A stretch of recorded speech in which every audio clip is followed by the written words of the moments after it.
पंजाब के अमृतसर के सिविल हस्पताल वालों की गई अणगेली।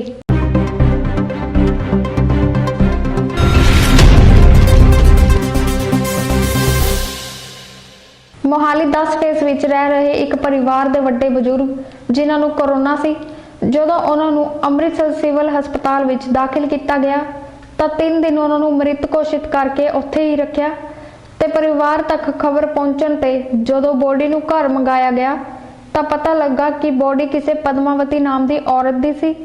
अमृतसर सिविल हस्पताल वालों सखणी लापरवाही कारण परिवारक मैंबरां ने प्रशासन नूं बेनती की, पर प्रशासन ने अगों कुछ भी नहीं किया।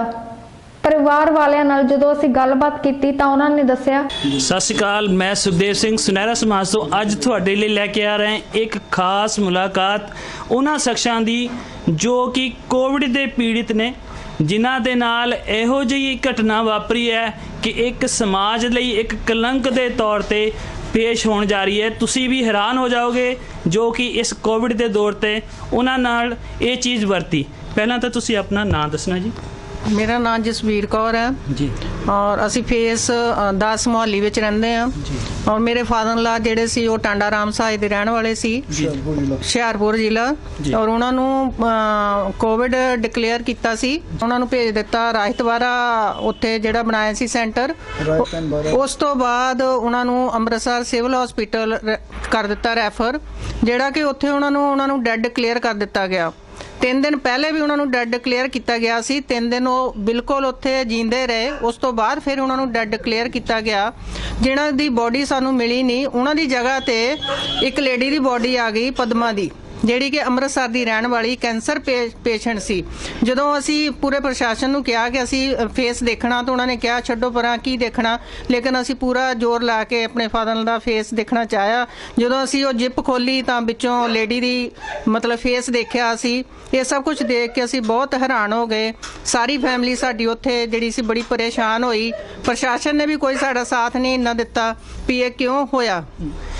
ਜਦੋਂ ਤੁਹਾਨੂੰ ਇਹ ਗੱਲ ਪਤਾ ਲੱਗੀ ਕਿ ਉਹਨਾਂ ਦੀ ਬੋਡੀ ਚੇਂਜ ਹੋ ਗਈ ਕਿਸੇ ਲੇਡੀ ਦੇ ਨਾਲ, ਤਾਂ ਪ੍ਰਸ਼ਾਸਨ ਨੇ ਉਸ ਵੇਲੇ ਤੁਹਾਨੂੰ ਕੀ ਕਿਹਾ? बस प्रशासन तो आले दुआले सारा खड़ा ही रहा। होर पुलिस मंगा ली गए, असी बॉडी चक के लैके जा रहे हैं। असी उन्होंने बार बार इको ही गल कह रहे सी कि साडे फादर दी बॉडी सानू दे दो ते तुसी लै जाओ, लेकिन वो कोई भी गल दस्सण नूं तैयार नहीं सी। ईवन कि असी अपने सोर्स नाल पता कर लिया सी कि ये लेडी कित्थे दी है और असी उन्होंने बॉडी जिहड़ी वो रिटर्न च देण नूं तैयार सी, वो रिटर्न नहीं सी दिंदे सानू। आखिरकार यही निबड़िया कि असी रिटर्न च उन्होंने वो बॉडी हैंड ओवर कीती, मुकेरियां मॉइस्चरी च रखाई और सानू फिर भी कुछ नहीं, साडे फादर नाल दा कुछ पता नहीं लग्या। ਤੇ ਜਦੋਂ ਤੁਸੀਂ ਪ੍ਰਸ਼ਾਸਨ ਤੋਂ ਇਹ ਪੁੱਛਿਆ ਕਿ ਜਿਹੜੇ ਤੁਹਾਡੇ ਫਾਦਰ ਇਨ ਲਾ ਸਾਹਿਬ ਸੀਗੇ ਕਿ ਉਹਨਾਂ ਦੀ ਬੋਡੀ ਕਿੱਥੇ ਚੇਂਜ ਹੋਈ ਜਾਂ ਕਿਹੜੀ ਜਗ੍ਹਾ ਪ੍ਰੋਬਲਮ ਆਈ ਹੈ, ਤਾਂ ਫਿਰ ਉਹਨਾਂ ਨੇ ਉਹਦਾ ਕੋਈ ਵੀ ਤੁਹਾਨੂੰ ਹੱਲ ਨਹੀਂ ਦਿੱਤਾ ਜਾਂ ਉਹਨਾਂ ਨੂੰ ਖੁਦ ਨੂੰ ਨਹੀਂ ਇਸ ਗੱਲ ਬਾਰੇ ਪਤਾ ਸੀਗਾ ਕਿ ਬੋਡੀ ਉਹਨਾਂ ਕੋਲ ਮਿਸਪਲੇਸ ਹੋ ਗਈ ਜਾਂ ਕੀ ਰੀਜ਼ਨ ਹੋਇਆ ਕਿ ਤੁਹਾਨੂੰ ਕਿਉਂ ਨਹੀਂ ਮਿਲੀ ਉਹ ਬੋਡੀ? एक्चुअली उस दिन असी तो फिर उस तो बाद जो सानू प्रशासन तो कोई भी नहीं मिलिया, सानू उत्थों इंसाफ नहीं मिलिया। असी हाई कोर्ट में आके मतलब फिर अही हाई कोर्ट का दरवाजा खड़काया, जितों कि उन्होंने यही कहा है कि उस दिन जड़ियाँ 13 उत्थों जड़ियाँ लाशां निकलियां, किसी ने भी फेस नहीं देखा, लेकिन असी एक कल्लिया ने देखा। हुण ये नहीं पता सानू कि साडे फादर ला कित्थे गए। अज तक सानू उन्हां दा कुछ नहीं मिलिया, ना उन्हां दी अस्थियां मिलियां ना सानू वो मिले। ਅਸੀਂ ਇਸ ਸਦਮੇ ਜੋ ਅਜੇ ਤੱਕ ਬਾਹਰ ਨਹੀਂ ਨਿਕਲ ਰਹੇ ਕਿ ਇਹ ਸਾਡੇ ਨਾਲ ਕੀ ਹੋ ਗਿਆ। ਇਹ ਕਿਹੜੇ ਹਸਪੀਟਲ ਦੇ ਵਿੱਚ ਇਹ ਸਾਰੀ ਘਟਨਾ ਵਾਪਰੀ ਜਿਹੜੀ ਤੁਸੀਂ ਦੱਸ ਰਹੇ ਹੋ, ਇਸ ਬਾਰੇ ਕਿਹੜਾ ਹਸਪੀਟਲ ਹੈ ਤੇ ਉਸ ਦੇ ਡਾਕਟਰਾਂ ਦਾ ਤੁਹਾਨੂੰ ਮਤਲਬ ਕੀ ਕਹਿਣਾ ਇਸ ਬਾਰੇ? ਇਹ ਸਿਵਲ ਹਸਪਤਾਲ ਅੰਮ੍ਰਿਤਸਰ ਦੀ ਗੱਲ ਹੈ ਜੀ।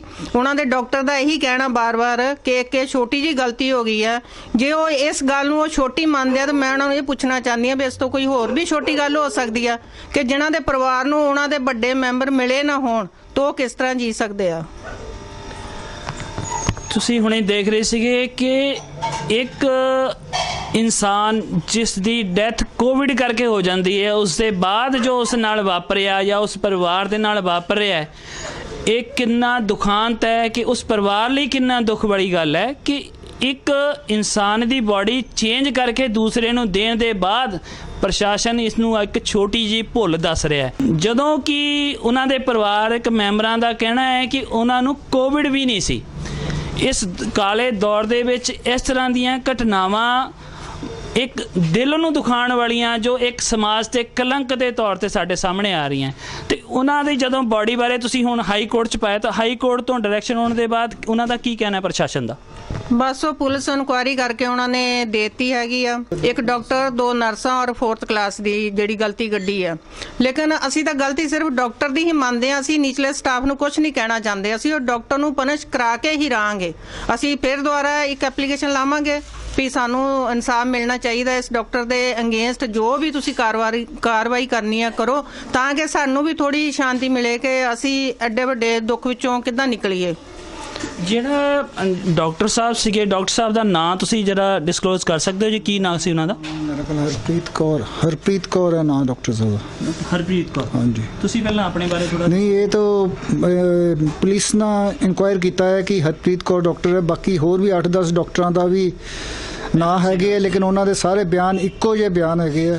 ਉਹ ਪਤਾ ਨਹੀਂ ਉਹਨਾਂ ਨੂੰ ਬਚਾਉਣ ਦੀ ਕੋਸ਼ਿਸ਼ ਕੀਤੀ ਹੈ ਜਾਂ ਕੀ ਕੀਤਾ, ਸਾਨੂੰ ਨਹੀਂ ਪਤਾ ਇਹਦੇ ਬਾਰੇ। ਬਿਆਨ ਦੇ ਵਿੱਚ ਕੀ ਦੱਸਿਆ ਗਿਆ? ਬਿਆਨ ਦੇ ਵਿੱਚ ਉਹਨਾਂ ਨੇ ਆਪਣਾ ਹੀ ਇਹ ਦੱਸਿਆ ਕਿ ਉਹਨਾਂ ਨੂੰ ਹਾਰਟ ਅਟੈਕ ਦੇ ਨਾਲ ਉਹਨੂੰ ਡੈਥ ਹੋਈ ਹੈ ਉਹਨਾਂ ਦੀ ਜੀ। ਪਰ ਇਹ ਹੈ ਕਿ ਅਗਰ ਕੋਵਿਡ ਦੇ ਨਾਲ ਡੈਥ ਹੋ ਜਾਂਦੀ ਹੈ ਤੇ ਇਹਨਾਂ ਦੀ ਕਮੇਟੀ ਬਣਦੀ ਹੈ ਕਿ ਸਪੈਸ਼ਲ ਕਮੇਟੀ ਬਣਦੀ ਹੈ ਕਿ ਇਹਨੂੰ ਕਿਵੇਂ ਡਿਸਪੋਜ਼ ਆਫ ਬੋਡੀ ਨੂੰ ਡਿਸਪੋਜ਼ ਕਿਵੇਂ ਕਰਨੀ ਹੈਗੀ ਹੈ। ਤੋ ਡਿਸਪੋਜ਼ਲ ਦਾ ਤਾਂ ਕੁਝ ਸਾਨੂੰ ਪਤਾ ਨਹੀਂ ਲੱਗਿਆ। ਉਹਨਾਂ ਨੇ ਮੋਰਚਰੀ 'ਚ ਭੇਜ ਦਿੱਤੀ ਹੈ। ਮੋਰਚਰੀ 'ਚ ਕਿਵੇਂ ਐਕਸਚੇਂਜ ਹੋ ਗਈ ਸਾਨੂੰ ਨਹੀਂ ਪਤਾ। ਸਾਡੇ ਘਰ ਜਿਹੜੀ ਬੋਡੀ ਆਈ ਹੈ ਉਹ ਲੇਡੀ ਦੀ ਬੋਡੀ ਆਈ ਹੈ ਤੇ ਅਸੀਂ ਤਾਂ ਬੜੇ ਪਰੇਸ਼ਾਨ ਹਾਂ ਇਹਨਾਂ ਤੋਂ। ਅੱਜ ਦੇ ਟਾਈਮ ਦੇ ਵਿੱਚ ਕੀ ਕਹਿਣਾ ਹੈ ਪ੍ਰਸ਼ਾਸਨ ਦਾ? ਹਾਈ ਕੋਰਟ ਨਾਲ ਤਾਂ ਪ੍ਰਸ਼ਾਸਨ ਕੋਲੋਂ ਇਨਕੁਆਇਰੀ ਜਿਹੜੀ ਸੀ ਉਹ ਵਾਪਸ ਲੈ ਲਈ ਸੀਗੀ। ਵਾਪਸ ਲੈ ਕੇ ਉਹਨਾਂ ਨੇ ਕਮਿਸ਼ਨਰ ਆਫ ਪੁਲਿਸ ਅੰਮ੍ਰਿਤਸਰ ਨੂੰ ਦਿੱਤੀ ਸੀਗੀ। ਉਸ ਅੰਮ੍ਰਿਤਸਰ ਉਹਨਾਂ ਨੇ ਪੁਲਿਸ ਨੇ 105 ਪੇਜਾਂ ਦੀ ਰਿਪੋਰਟ ਬਣਾ ਕੇ ਭੇਜੀ ਹੋਈ ਹੈ ਹਾਈ ਕੋਰਟ ਨੂੰ। ਪਰ ਅਸੀਂ ਹੁਣ ਕੋਵਿਡ ਕਰਕੇ ਕਿ ਇੱਥੇ ਕੋਰਟ ਚੱਲਦੇ ਨਹੀਂ ਆ ਜਾਂ ਕਿੱਦਾਂ ਆ ਕਿ ਸਾਨੂੰ ਨਹੀਂ ਪਤਾ ਲੱਗ ਰਿਹਾ। ਅਸੀਂ ਹੁਣ ਐਪਲੀਕੇਸ਼ਨ ਲਗਾਵਾਂਗੇ, ਦੇਖਾਂਗੇ। ਵਕੀਲ ਵੀ ਪੈਸੇ ਬਹੁਤ ਮੰਗ ਰਿਹਾ ਸਾਡੇ ਕੋਲੋਂ ਐਪਲੀਕੇਸ਼ਨ ਲਗਵਾਉਣ ਵਾਸਤੇ। ਤਾਂ ਹੁਣ ਅਸੀਂ ਸੋਚਦੇ ਹਾਂ ਕਿ ਕੀ ਕਰਨਾ ਕੀ ਨਹੀਂ ਕਰਨਾ ਇਹਦਾ।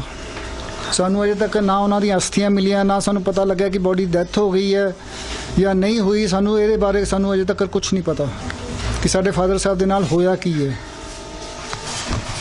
ਕਿੰਨੇ ਦੁਖਾਂਤ ਵਾਲੀ ਗੱਲ ਹੈ ਕਿ ਕਿਸੇ ਪਰਿਵਾਰਕ ਮੈਂਬਰ ਦਾ ਘਰੋਂ ਚਲੇ ਜਾਣਾ, ਉਹਨਾਂ ਦੀ ਡੈਥ ਹੋ ਜਾਣਾ, ਔਰ ਉਸ ਪਰਿਵਾਰ ਨੂੰ ਅੱਜ ਤੱਕ ਇਹੀ ਗੱਲ ਨਹੀਂ ਪਤਾ ਕਿ ਉਹਨਾਂ ਦੀ ਡੈਥ ਐਕਚੁਅਲੀ ਹੋਈ ਹੈ ਜਾਂ ਨਹੀਂ ਹੋਈ। ਉਹ ਇਸੇ ਗੱਲ ਲਈ ਜੂਝ ਰਹੇ ਨੇ ਕਿ ਸਾਡੇ ਪਰਿਵਾਰਕ ਮੈਂਬਰ ਬਾਰੇ ਘੱਟੋ ਘੱਟ ਇਹ ਤਾਂ ਦੱਸਿਆ ਜਾਏ, ਸੱਚ ਤਾਂ ਸਾਹਮਣੇ ਲਿਆਇਆ ਜਾਏ।